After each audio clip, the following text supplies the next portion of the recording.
did turn out to be. So he watched me. He didn't let me do any of those things, whatever. I mean, I can't think what they are now, but... Before the applause faded and the studio lights dimmed, Mary Tyler Moore left behind a truth that surprised even those who thought they knew her best.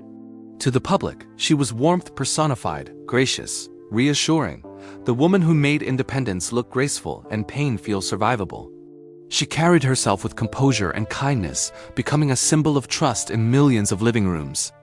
But behind that carefully controlled exterior lived a woman with a sharp memory and an unflinching sense of honesty.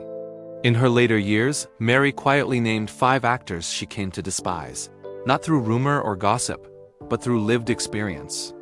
These were beloved faces, performers audiences laughed with and trusted for decades. Mary stayed silent for years because she understood Hollywood's unspoken rule: speak too soon and the industry closes its doors. With time, however, came clarity, and what she shared was not bitterness, but judgment shaped by patterns of ego, disrespect, and betrayal behind the scenes.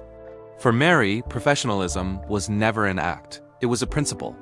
She showed up prepared, respected the crew, and believed television carried a responsibility because it entered people's homes. She expected others to honor that same standard. In an industry fueled by ego and improvisation, that mindset alone made her an outsider. Mary did not argue loudly or confront publicly. She observed. She remembered. What many mistook for politeness was often restraint. Behind her warm smile was a woman quietly cataloging behavior, noticing who treated the work seriously and who treated others as disposable. As her influence grew through the Dick Van Dyke Show and later the Mary Tyler Moore Show, tension followed. Not everyone appreciated being held to her standards. Some felt exposed by them.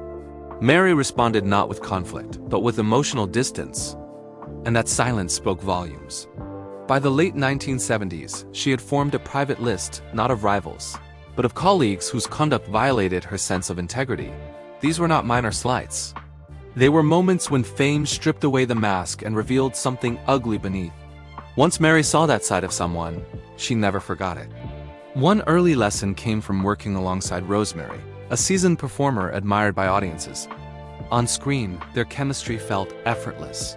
Off camera, Mary felt the tension of hierarchy.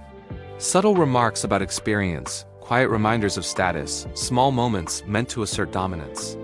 Mary, still finding her place, endured it professionally, but she never confused endurance with forgiveness. Years later, she acknowledged Rosemary's talent without affection. For Mary, it was a lesson in how Hollywood often treats new women, protecting territory by diminishing those who rise too quickly. Another name that lingered was James Garner. To audiences, he was relaxed, charming, seemingly above Hollywood's nonsense. Mary saw a different side.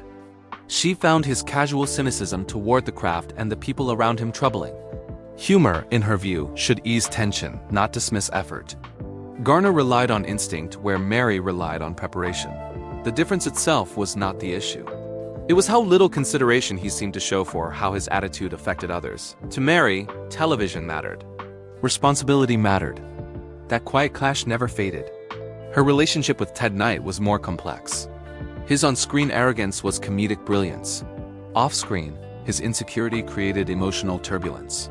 Mary respected his talent deeply, but felt worn down by the need to manage his moods. She believed adults should carry their own struggles without making them everyone else's burden. With Knight, there was sadness rather than anger, a recognition of brilliance paired with fragility. As Mary gained real authority through MTM Enterprises, resistance became subtler. Some colleagues bristled at taking direction from a woman who remained calm but firm. The pushback came through delays, half-cooperation, and jokes meant to undermine authority. Mary recognized the pattern immediately. Kindness mistaken for weakness. Grace mistaken for submission.